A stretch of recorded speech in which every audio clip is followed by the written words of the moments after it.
Jamaah yang dirahmati oleh Allah Subhanahu wa Ta'ala. Ya. Maka jamaah, ya. Apa yang harus kita lakukan saat ini jamaah? Kita itu sedang dalam perjalanan menuju pulang. Sadarlah jamaah, ingat, orang-orang yang beriman kepada Allah dan Rasulnya hendaknya mengatakan yang baik atau diam. Siapa yang pilih? Allah Subhanahu wa Ta'ala.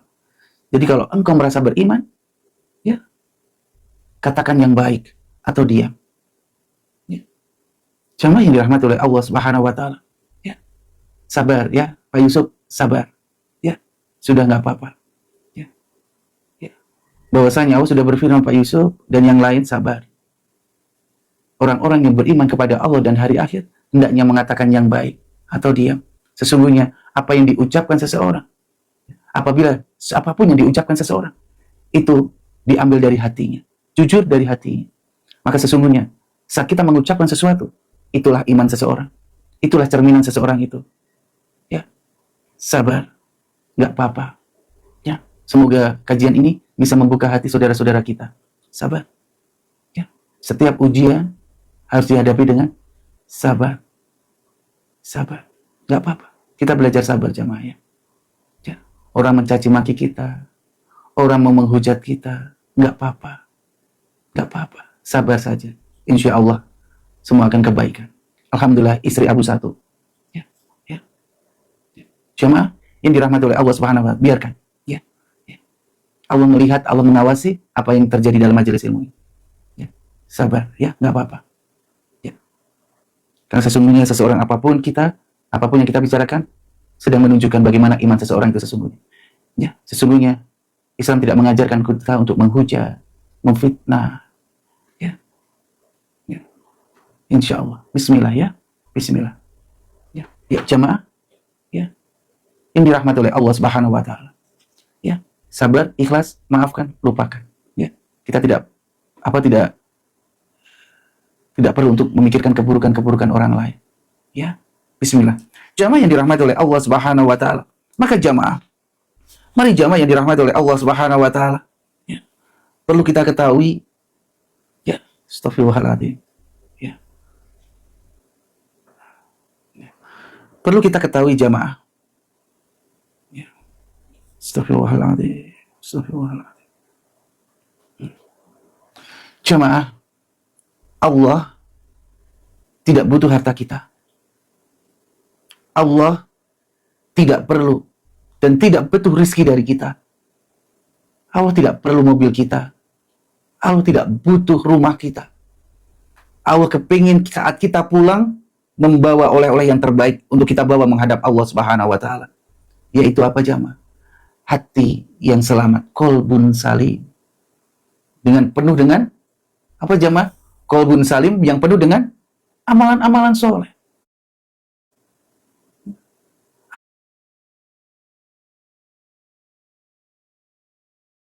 Allah tidak butuh wajah kita. Ya, karena semua akan menjadi tanah. Allah butuh iman, keyakinan, hati yang selamat jamaah. Ya. Hati yang selamat. Maka jagalah hatimu. Bersihkan hatimu. Bersihkan hatimu dari dosa dan maksiat, dari keburukan-keburukan, dari penyakit-penyakit hati. Isi hatimu dengan ilmu-ilmu yang bermanfaat, dengan amal-amal soleh. Keburukan tidak pantas ada di hati kita.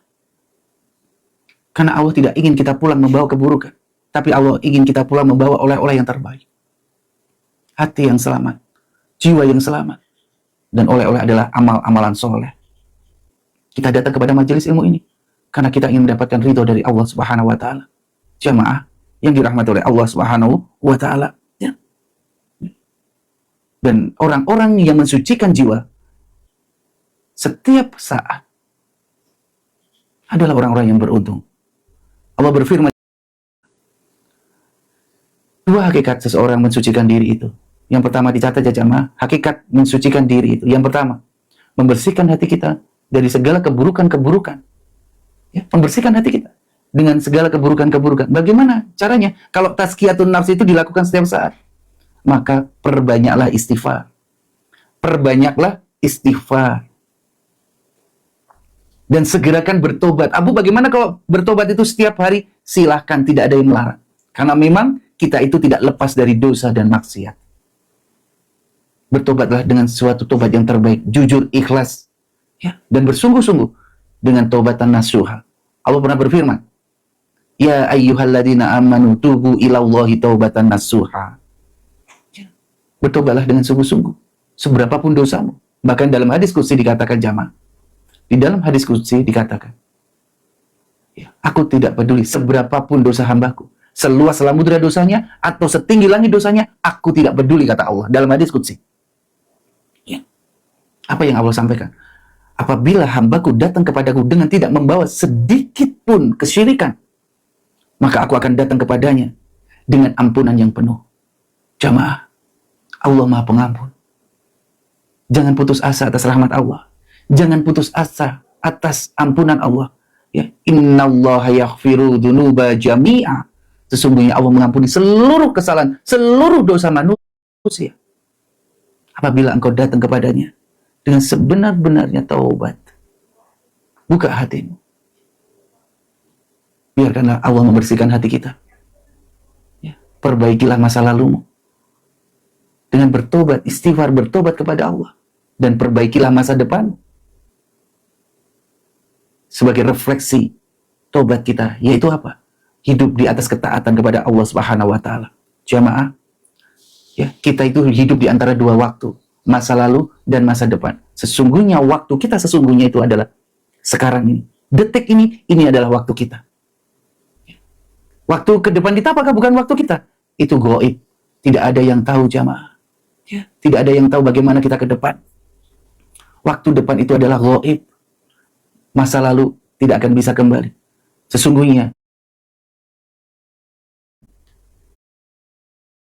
waktu kita adalah hari ini. Hari ini adalah menentukan diri kita untuk ke depan.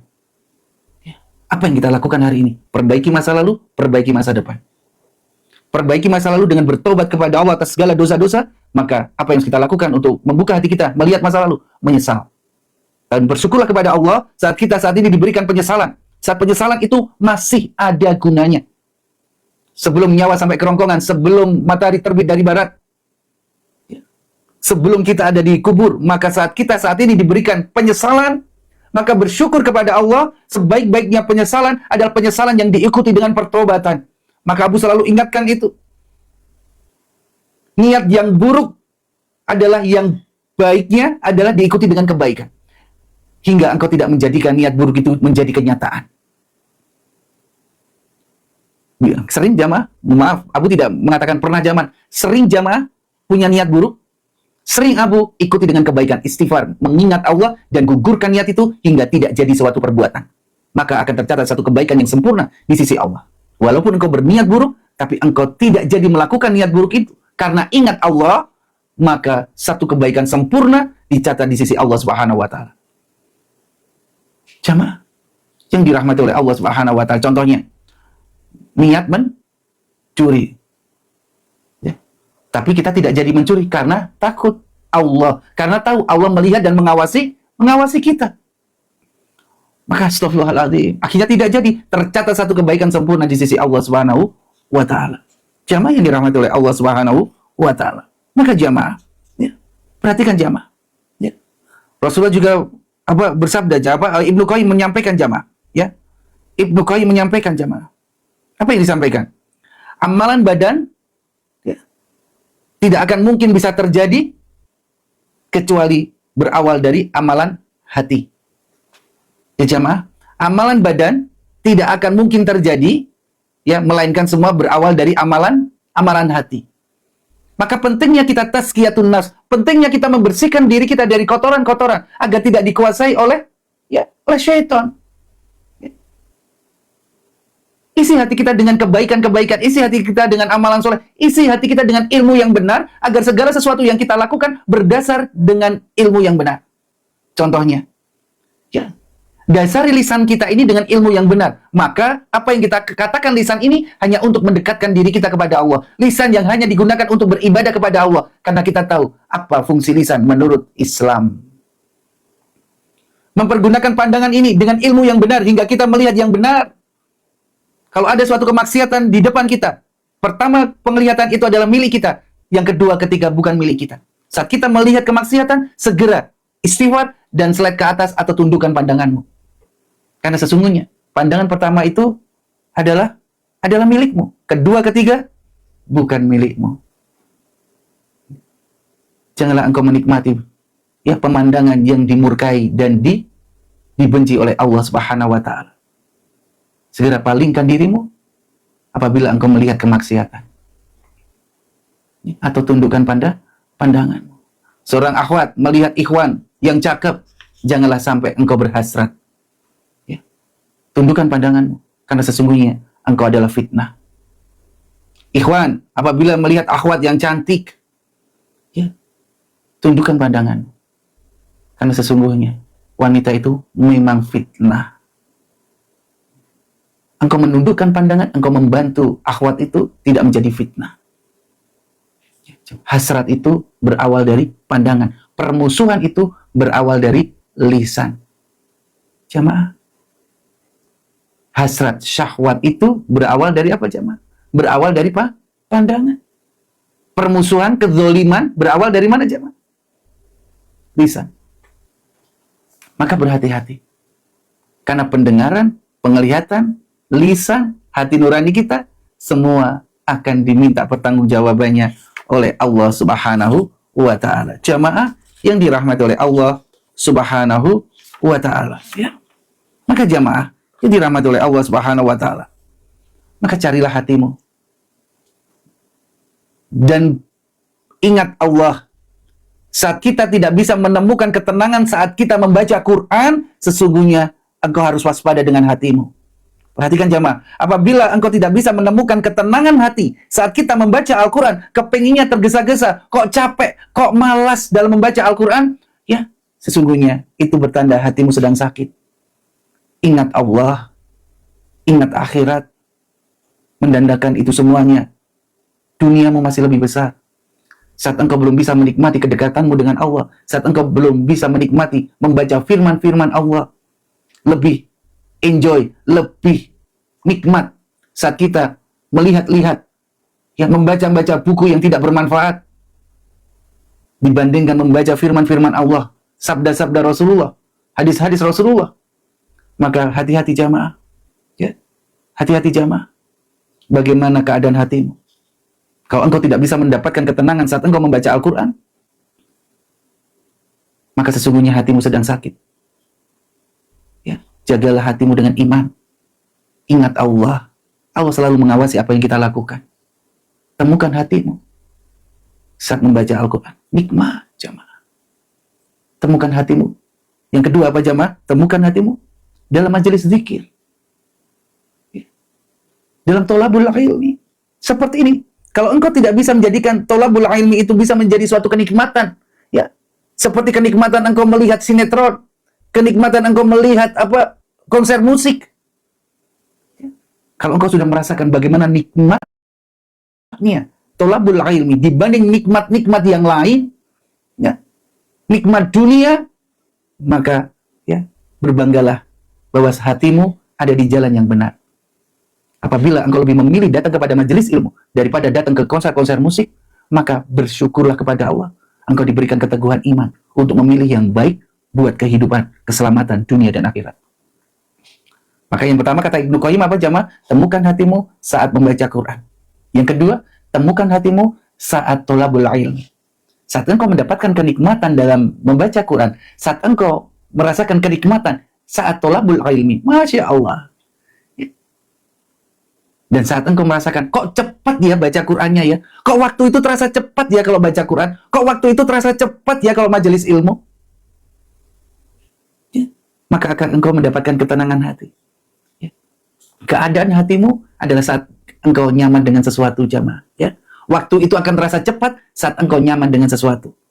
Tapi kalau engkau tidak nyaman dengan sesuatu, engkau akan gusar. Gimana sih? Aduh, gimana? Itu jamaahnya. Benar tidak jamaah? Maka itu yang harus kita jaga. Jaga hati agar kita selalu nyaman di jalan Allah Subhanahu wa ta'ala. Yang ketiga kata Ibnu Qayyim, ya. Yang ketiga kata Ibnu Qayyim apa jamaah? Ya. Temukan hatimu saat engkau sendiri jamaah. Mohon maaf ya jamaah ya, mohon maaf. Kalau kalimat Abu ini tidak pas, mohon maaf. Apa Abu? Orang-orang yang hatinya selamat, mohon maaf. Orang-orang yang imannya kuat dalam menjaga hatinya. Sesungguhnya saat dia sendiri, yang kedua Allah. Orang-orang yang hatinya sakit, jauh dari Allah, imannya tidak bisa membendung penyakit-penyakit hati masuk pada dirinya, maka sesungguhnya saat dia sendiri, yang kedua syaitan. Lihatlah keadaan kita sendiri. Mohon maaf ya jamaah ya. Lihatlah bagaimana saat kita sendiri. Apakah kita lebih melakukan hal-hal yang bermanfaat buat akhirat kita, atau lebih condong kita berbuat maksiat dengan melihat-lihat, membaca-baca buku, nonton-nonton tontonan yang tidak bermanfaat, atau kita malah memegang Quran, mendengarkan sirah, mendengarkan ayat-ayat suci Al-Quran. Di mana keadaan hati kita? Buka hati kita sekarang jamaah. Lihat, renungkan di mana keadaan hati kita sekarang. Jamaah, ya.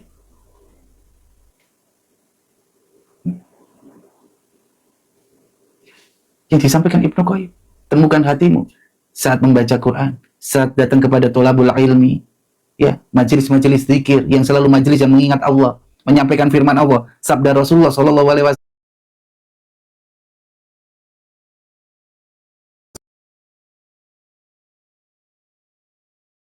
Jamaah yang dirahmati oleh Allah Subhanahu wa taala. Seorang manusia adalah kumpulan waktu. Jamaah, kita itu adalah kumpulan waktu. Kita itu adalah kumpulan nafas dan kumpulan langkah. Ya. Dan waktu itu adalah modal utama kita. Tanpa waktu, kita tidak bisa beribadah, kita tidak bisa beramal soleh, kita tidak akan bisa bertobat kepada Allah. Tanpa waktu. Karena waktu itu adalah modal dasar. Dan setiap detik berlalu tidak akan bisa kembali. Setiap detik berlalu tidak lain akan dicatat apa yang kita lakukan oleh malaikat.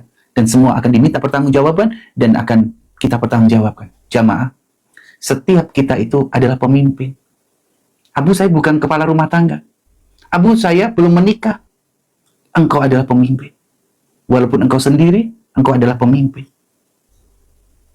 Pemimpin dari titipan-titipan Allah. Pemimpin dari penglihatanmu, pemimpin dari lisanmu, pemimpin dari pendengaranmu, pemimpin dari jari-jarimu, kakimu. Semua akan diminta pertanggungjawabannya. Apa yang kau pergunakan atas karunia titipan-titipannya Allah titipan kepada kita. Setiap kita adalah pemimpin. Maka perhatikanlah apa yang kau pimpin. Maka pergunakanlah pasukanmu hanya untuk memantapkan ketaatan kita kepada Allah Subhanahu wa taala, hanya untuk mempergunakan di jalan Allah Subhanahu wa taala, memanfaatkannya hanya untuk kedekatan kita kepada Allah Subhanahu wa taala. Jamaah yang dirahmati oleh Allah Subhanahu wa taala. Ya. Dan jamaah, ya. Kalau kita bisa menemukan hati kita di 3 tempat itu, Masya Allah, nikmatnya jamaah. Semakin takut kita kepada Allah, semakin cinta kita kepada Allah. Nyaman tidak? Ya, dekat suami, yang suaminya saya selalu mengajak sholat. Ya, nyaman tidak? Nyaman. Nyaman tidak dekat suami yang kita cintai?